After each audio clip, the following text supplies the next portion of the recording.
नमस्कार मी दीप्ती, करिअर वे मध्ये आपल्या सगळ्यांचं स्वागत। आज आपण कम्प्युटरशी निगडित विषयाबद्दल बोलतोय, हार्डवेअर आणि नेटवर्किंग बद्दल।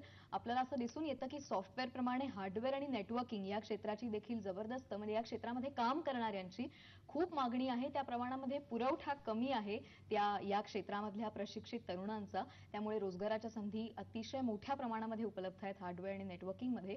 योग्य ठिकाणी आणि योग्य तो कोर्स पूर्ण करणाऱ्यांना इथे खरोखर खूप जास्त संधी आहेत। आज बोलूया हार्डवेअर आणि नेटवर्किंग विषयी करिअर वे मध्ये।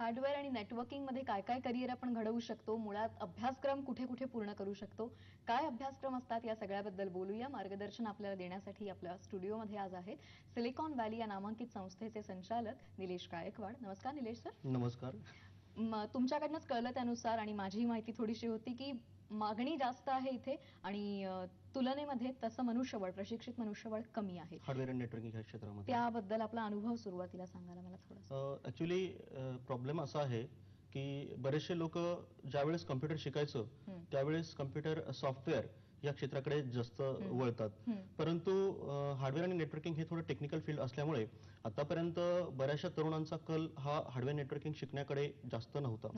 परंतु आता तशी परिस्थिती बदलायला लागली आहे। परंतु ज्या प्रमाणामध्ये हार्डवेअर आणि नेटवर्किंग टेक्निशियन्सची आवश्यकता आज भारतामध्ये आहे किंवा परदेशात पण आहे, इतर सगळ्या कंपन्यांमध्ये आहे, तर त्या तुलनेने अजून पण लोक किंवा तरुण विद्यार्थी